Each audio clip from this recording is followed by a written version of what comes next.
work for the University of Cambridge Museums, and we are in the Polar Museum. Now, the museum's shut today, but we've got permission to come in and talk to the curator. But before we go and find her, I think you should have a look at this incredible space.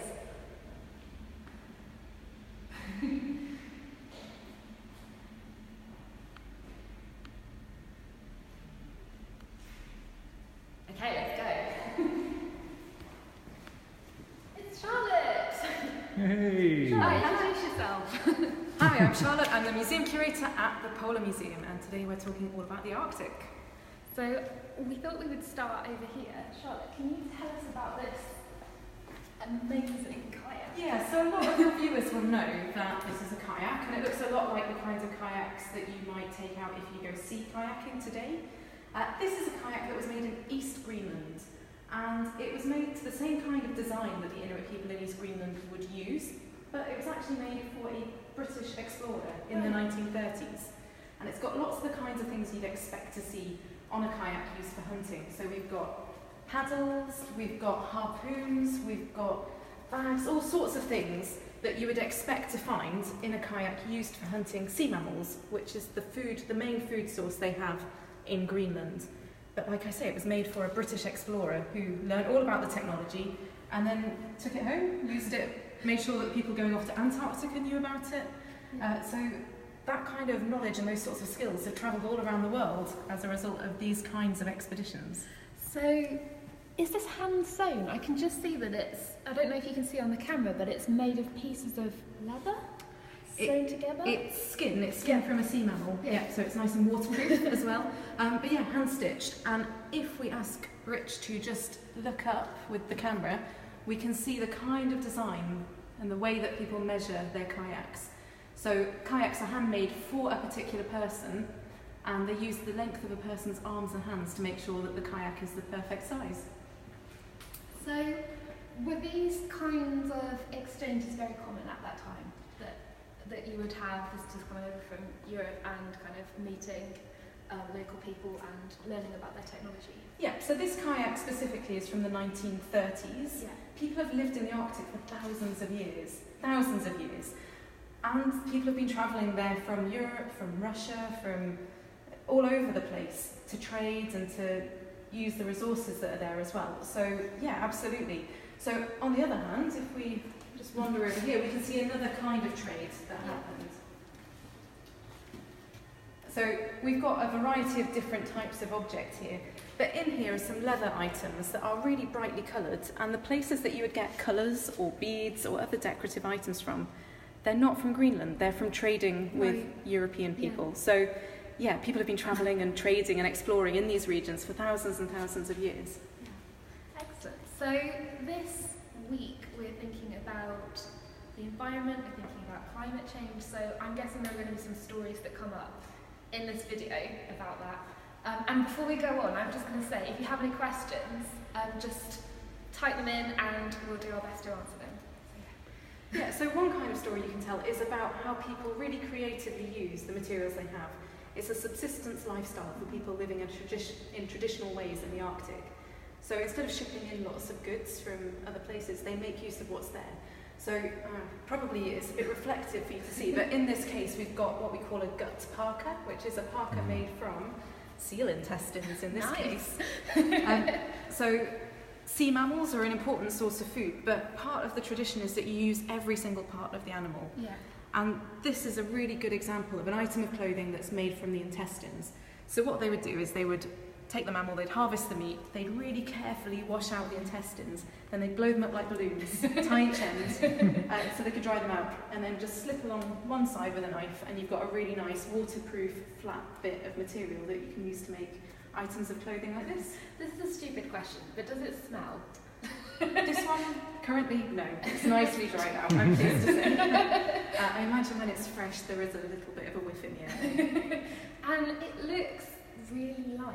I'm guessing that it's just almost like wearing a really high-tech kind of waterproof jacket in a way. Yeah, so this particular example was actually found crunched up in the bottom of a box with some papers.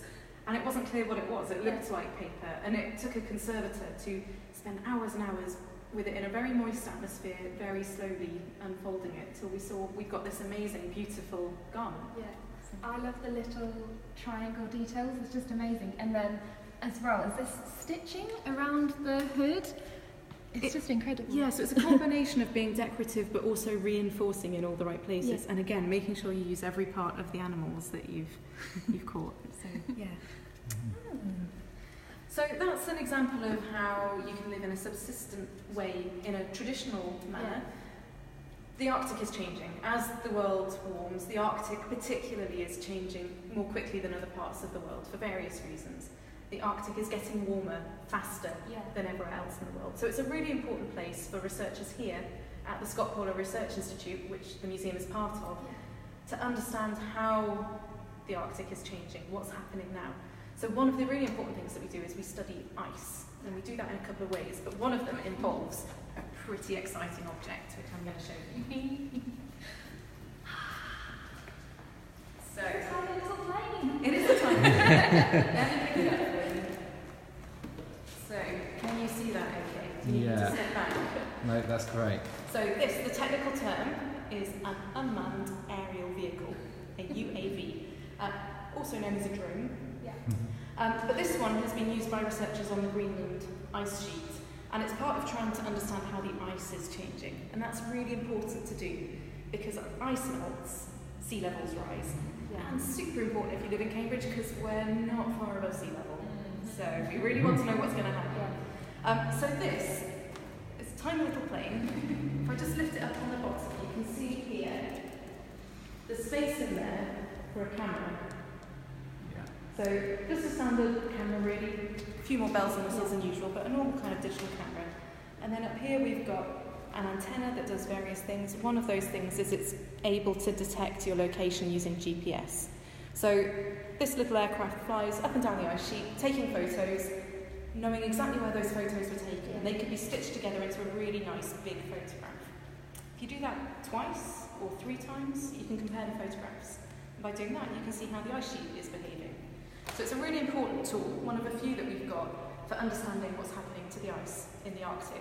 And this is something that's live. So thank you to Tom Chudley, our PhD student, for letting me handle his lovely UAV and trusting me not to drop it. So right now, elsewhere in the building, we have scientists actively researching and studying. Exactly. So we've got this kind of thing, people using satellite images as well. And then we've got some people who drill down into the ice sheet to see what's happening at the bottom, because what you might not know about glaciers is at the bottom they're usually liquid, and that acts like a lubricant. So the more water there is, the more quickly the ice can move. So all of these things added together make up models that help us to understand what is happening now and what might happen in the future. So in 100 years' time, the Polar Museum might look quite different with lots of these lovely bits of kit as well. Can I ask you a dumb question? Please do. Because we noticed just now, it's basically made of polystyrene. It is. So is this an expensive bit of kit? Is it kind of built to last? Is it built kind of on the understanding that it's doing something quite dangerous, and if you lose it, then... This is one of the cheaper bits of studying the ice sheet, getting to Greenland, getting all your kit to Greenland, having a helicopter to fly around to observe the ice sheet. They're the pricey bits. So no, this is quite a cheap bit of kit, and while you wouldn't want to lose one, there's a risk that one might end up in an ice crevasse or something, so you don't want to make it worth millions of pounds. So it's as cheap as you can get away with, while still doing everything you want it to do. Now, I've put my gloves on for a reason, but if we go back around the corner, I will show you what that reason is. So I wanted to show you this map. So we've caught up. This is a map of the circumpolar Arctic, which is just a long word for saying the circle around the North Pole, the Arctic Circle. And so we've talked about Greenland. So East Greenland, around this area, is where the kayak was built. West Greenland, around this kind of area, is where that aircraft was used. And I've got a couple more objects that I'm going to show you, which are from all the way around here in this area. So this is Alaska, this is Siberian Russia, and that's the Bering Strait. So you can see just how close the edge of Russia and the edge of America are. It's incredible, isn't it, actually? And it's a silly thing to say, really, but I certainly think when you look at the map like this, you realise the impact of the Arctic on pretty much everywhere in the Northern Hemisphere. Yeah, so at the moment, all year round, over the North Pole is icy. Yeah. But there are predictions, and there have been news reports quite recently, that the summer ice, so in the summer the ice recedes as it gets warmer, and then in winter it grows again. The summer ice, we're not sure how long there's still going to be summer ice for. And you can imagine how much that's impacting on wildlife and on shipping routes, how you can travel around with your goods. All sorts of things will be impacted on by this reduction in ice, so it's really important that we know what's happening. Yeah.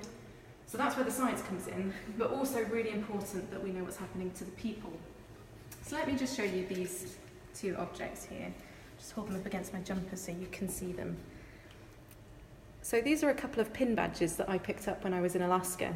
One says, I'm Siberian Yupik, I vote. And the other one says, I'm a Inupiaq, I vote. So these are indigenous Arctic peoples, different community groups of people who have lived in the Arctic for thousands of years. And it's really important that they have a say in the politics. Yeah. Because the kinds of decisions that governments make impact on the ice and impact on their ways of life. So these people are Inupiaq from that region, and then Siberian Yupik. So really right up there in the Arctic Circle. It's really important for us as a museum that we continue to collect contemporary materials. The traditional ways of life are incredibly important, but that's not the only way of life if you live in the Arctic. So being able to lobby your politician and say it's really important to us that you make decisions that benefit the whole world and our ways of life are really important. So that's why I thought these badges were interesting, but also worth adding to our collection. Yeah. We saw this as well this morning at Archaeology and Anthropology, where they're actively collecting tomb material from the Pacific regions, and the sense of, museums aren't just full of old stuff. We've got to collect and keep those collections up to date. It's really kind of evocative actually seeing those, because you realise this is happening. Yeah. It's really happening, and there's a danger that people will be locked out in a way of those debates if they, Yeah, and historically, the indigenous groups haven't been as active voting. So these badges are really about saying this is your place to participate, play a part in the political conversation. So really important, and really important for us that we tell both the traditional but also the contemporary stories of life in the Arctic. Well, I think that's us. Okay. Thank you very much, Charlotte. So if you have any more questions, type them in and we'll see if Charlotte can answer them. But otherwise, yes, thank you everyone. Thank you.